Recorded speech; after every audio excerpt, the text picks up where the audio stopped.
In the dim red glow of a Texas sunrise on January 29, 1998, Jill Bargenier looked out her window. Two men had just pulled up to her neighbor's house in a Volkswagen hatchback. A few hours later, police discovered a 64-year-old woman shot to death inside that house. Jill was the only person who had seen the men go inside, instantly making her the star witness in a massive homicide investigation. 13 months later, Jill stood in a courtroom and pointed directly at a man named Charles Flores. She testified with absolute certainty that he was the man she saw that morning. Based on her word, without a single fingerprint, DNA match, or piece of physical evidence, Flores was sentenced to death. But there was a glaring flaw in her testimony. In the days immediately following the murder, Jill completely failed to identify Flores in a photo lineup. She only pointed him out after the police subjected her to a highly controversial procedure. They hypnotized her. Investigators at the time treated human memory like a VHS tape, operating under the assumption that they could just hit rewind and extract perfectly preserved details from a witness under a trance. This belief had deep roots in law enforcement. In 1976, 26 children were kidnapped from a school bus in Chowchilla, California. When investigators hypnotized the bus driver, he recalled the kidnapper's license plate. That highly publicized success sparked a nationwide craze, prompting police departments across the country to use forensic hypnosis on their most difficult cases. This police obsession mirrored the pop culture idea of hypnosis: the red velvet curtains of a stage show, the swinging pendulums, and the terrifying idea that a hypnotist can take total control of your actions. Even the CIA believed it. In 1953, they launched the MK Ultra program, experimenting with hypnosis to create mindless assassins. The project failed because hypnosis cannot override a person's moral code. An honest person will not commit a crime under a trance because the subject always retains their free will. If it isn't a magic trick, a deep sleep, or a mind control weapon, we have to ask what the police actually did to Jill Bargenier's brain to make her believe a completely false reality. The scientific understanding of this phenomenon started as pure theatrical nonsense. 250 years ago, a European doctor named Franz Mesmer claimed human illnesses were caused by disruptions in an invisible magnetic fluid flowing through the body, a theory he called animal magnetism. Mesmer hosted elaborate group treatments where patients sat tied together around a tub of magnetized water. He would enter with an iron wand, and patients would instantly begin laughing, crying, and convulsing, convinced their bodies were being physically manipulated. The French king eventually ordered a royal commission to investigate the practice. The scientists tested the methods and proved definitively that the magnetic fluid did not exist, issuing a report stamped with a heavy red wax seal that destroyed Mesmer's career.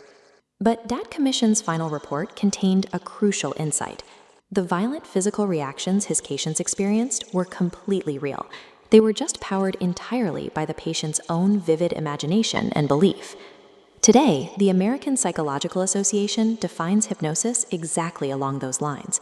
It is a state of highly focused attention coupled with extreme responsiveness to suggestion. Stanford brain scans reveal that in this state, activity handling background worry drops completely.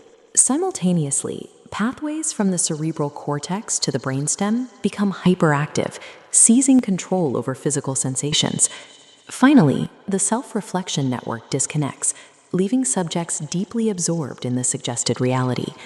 The medical application of this state is incredibly potent. In 2019, surgeons at an Iranian medical university performed an ACL reconstruction, a procedure that requires drilling tunnels directly into the bones of the knee. The patient was kept entirely awake, without chemical anesthesia, and felt zero pain. The doctors achieved this simply by guiding the patient to imagine he was resting in a peaceful valley, watching small red fish gently nibble at his knee. By locking his hyper-focused brain onto that specific imagery, his mind literally overwrote the physical agony of a surgical drill. But the exact biological mechanism that allows a patient to ignore a surgeon's drill also makes the brain dangerously vulnerable. A mind stripped of its self-reflection network will easily absorb an investigator's leading questions as absolute truth. Our memory does not function like a video recording.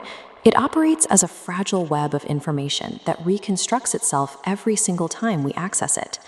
When new details are suggested during hypnosis, they latch onto those existing nodes, altering the original memory. This brings us back to Charles Flores. The police officer who hypnotized Jill Bargenier had no forensic hypnosis experience. During the session, he instructed her to visualize her memories on a giant movie screen, focusing on the small red light of a projector lens. The police had already targeted Flores as their main suspect. While Jill was in this highly suggestible state, the officer repeatedly prompted her with specific descriptions of a man with short hair and a heavy build. He slowly molded her fragile recollection into a crystal-clear image of the exact person they wanted to arrest. Jill Bargenier wasn't lying when she pointed at Charles Flores in court. The police had accidentally weaponized her imagination, manufacturing a false memory that she felt was completely authentic. The devastating consequences of cases like this eventually forced 27 U.S. states to ban the use of forensic hypnosis in criminal trials. You don't need a police interrogator to fall into this vulnerable state. We experience medium to deep hypnosis constantly in our daily lives. It happens when you get lost in a good book, or when you drive down a long highway and suddenly realize you have no memory of the last 5 miles. In fact, you've been in a state of highly focused attention for the last few minutes. Let's test your memory. Think back to the very first scene of this video, when Jill looked out her window. What color was the Volkswagen that pulled into the driveway? If your brain just told you the car was red, you just experienced a manufactured false memory. I never told you the car's color, and the video didn't show it. But while your attention was locked onto the narrative, I repeatedly planted the idea of the color red. The morning glow, the curtains, the wax seal, the fish, the projector light, subtly suggesting it into your subconscious. The human imagination is the real force at work here, a tool capable of rewriting both physical agony and historical fact. We navigate a world saturated with algorithms and media narratives, constantly feeding us suggestions. The next time you feel absolutely certain about a belief, it's worth pausing to ask, did this come from hard evidence, or did someone just put it in my head?